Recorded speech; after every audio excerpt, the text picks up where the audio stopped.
Selamat siang semuanya. Kita masih di channel saya. Kita berbicara sedikit mengenai filsafat. Jadi filsafat itu mengajak kita untuk berpikir secara logis, kritis, mendalam, radikal, ya, universal, dan tentu saja bertanggung jawab. Jadi berfilsafat itu tidak di ruang hampa. Di ruang hampa itu dalam artian kita berpikir secara spekulatif bahwa segala sesuatu itu belum ada. Lalu kita memikirkannya seolah-olah itu tidak dipikirkan oleh orang lain. Karena kita merasa hanya kita yang berpikir seperti itu. Tapi ternyata enggak, karena manusia ini berpikir sejak zaman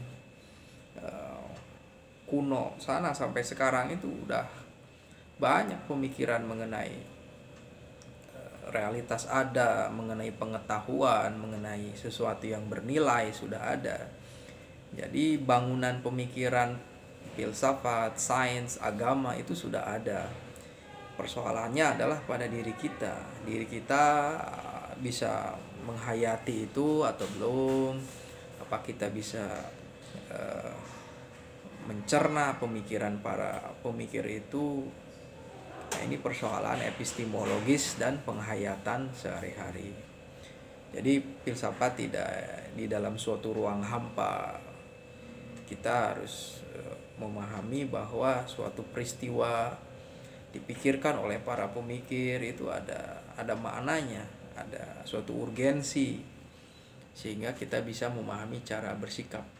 Ya, manusia dulu dengan manusia sekarang mungkin sama saja di dalam menghadapi hidupnya. Mereka melihat matahari terbenam, mereka melihat matahari terbit, mereka mengalami malam tentu saja.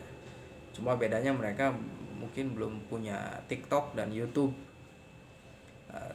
Tapi dalam pemikiran ya mereka memikirkan apa yang ada di depan mereka, tentang bagaimana menghadapi kehidupan, bagaimana untuk mendapatkan makanan, bagaimana untuk mensiasati alam, bagaimana menata masyarakat. Nah, ini sama saja. Jadi berfilsafat itu mendekatkan kepada keseharian kita. Di dalam setiap tindakan kita itu ada maknanya. Bahkan tindakan dari suatu masyarakat, bahkan kita melihat apa sih tujuan masyarakat menata norma seperti itu. Kenapa? Misalnya adalah masyarakat agraris Sunda Wiwitan yang misalnya melarang pengguna untuk masuk ke hutan larangan. Itu apa? Logikanya apa? Agar misalnya di sana itu hutan itu menjadi serapan air, jangan digunakan kayunya, jangan dibabat, gitulah, seperti itu. Ini ada logika tindakan kita.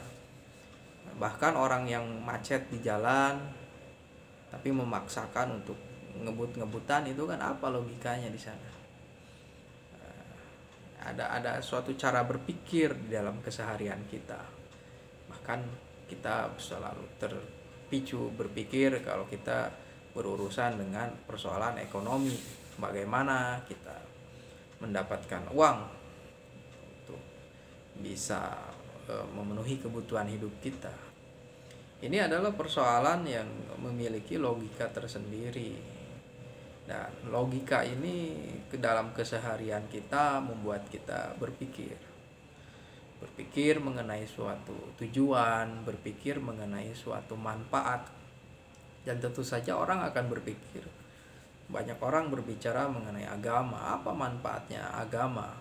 Apa manfaatnya dari sains? Apa makna dari kita pandai menginterpretasikan suatu budaya? Nah, di sini apa manfaatnya? Seolah-olah manfaat ini menjadi sesuatu yang hakim dari suatu pengetahuan. Tapi pengetahuan itu tentu saja yang merumuskan tentang manfaat. Ya, kehidupan kita di dunia ini memang sudah terrelasi dengan alam, dan alam itu menunjukkan manfaat. Nah, kita bersama alam ini saling memanfaatkan. Bagaimana itu alam memanfaatkan kita? Ya, karena alam itu sudah memiliki suatu aturan. Satu pohon ditebang, ya kita harus membuat pohon yang lain lagi. Jadi sangat penting hubungan simbiosis kita dengan alam ini. Nah, di sini ini kaitan kita dengan alam. Lalu bagaimana dengan ekonomi global yang mungkin kita nggak tahu apa hubungannya kita dengan ekonomi global ya. Kita cari uang aja susah gitu. Apa ini sesuatu yang bersifat mengada-ngada atau spekulasi? Ya, selama kita berkaitan dengan suatu kinerja ekonomi, ya kita perlu melihat juga keadaan ekonomi global seperti itu. Kecenderungan orang ke musik, K-pop misalnya, itu memberi peluang kepada kita untuk berpikir bagaimana kita untuk mendapatkan guna dari sana. Itu persoalan mengenai guna. Tapi persoalan mengenai filosofisnya tentang pemaknaan, betapa manusia ini menginginkan hiburan. Setelah orang menginginkan uang, maka manusia menginginkan hiburan. Mereka ingin terhibur, bahkan penghibur itu ingin menghibur dirinya sendiri. Jadi ada sesuatu yang sangat diinginkan oleh manusia, yaitu penghiburan. Termasuk ada juga yang senang terhadap wanita penghibur dan lelaki penghibur. Jadi ingin hiburan.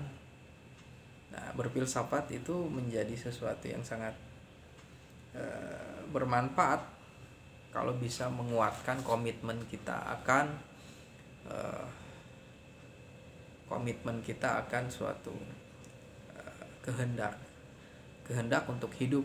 Sekali lagi, kita harus menguatkan kehendak dengan problem kehidupan kita yang mungkin sulit, tragedi, bahkan mengalami absurditas. Apapun yang terjadi pada diri kita, ini adalah bagian dari individuasi, penciptaan suatu subjek kita. Kita ini sebagai apa? Kita ini sebagai orang yang, katakanlah kata Aristoteles, mencintai pengetahuan, orang yang kata Plato mencintai kehakikian, atau kita menjadi seorang yang seperti kaum Stoik yang menerima hidup apapun yang terjadi. Kita menerima dengan lapang dada suatu keadaan hingga suatu perubahan itu akan terjadi. Jadi memang sekali lagi bahwa filsafat tidak hidup di dalam ruang yang hampa. Kita bisa melihat pemikiran sebelum-sebelumnya tentang hidup, tentang menyikapi sains, menyikapi bagaimana kita kreativitas. Nah, kebutuhan filsafat saat ini adalah mengantarkan kita kepada kehendak, kepada subjek yang otonom, juga kepada itu kreativitas, dengan idea agar kita menjadi manusia yang bisa menyelesaikan kehidupan kita, menyelesaikan kehidupan dengan baiklah, selamat, tercukupi sandang pangan, juga bisa mewariskan suatu semangat kepada generasi sebelumnya. Berfilsafat itu memang unik. Keunikannya ya kita bersandar kepada suatu pemikiran orang-orang yang besar. Karena kebesaran para pemikir itu, kita menjadi punya acuan di dalam menilai suatu keadaan. Meskipun kadang kesadaran kita itu tidak mengacu kepada rumusan pengetahuan kita. Sebagian mungkin memikirkan tanpa acuan itu, sehingga terus dilatih cara kita untuk berpikir secara logis, berani. Ini harus dikuatkan di dalam posisi kita sebagai manusia yang berbudaya. Orang yang berfilsafat itu harus berbudaya, harus menguatkan kehendaknya, harus menguatkan prediksinya, agar dia bisa melihat kenyataan hidup dan untuk merumuskan nilai itu. Dan tentu saja menjadi manusia itu harus bisa menyatakan untuk selalu peduli terhadap suatu keadaan, suatu peristiwa tentang kemanusiaan. Karena ya bahan dasar dari kesadaran pemikiran kita itu ya kita melihat suatu peristiwa, kita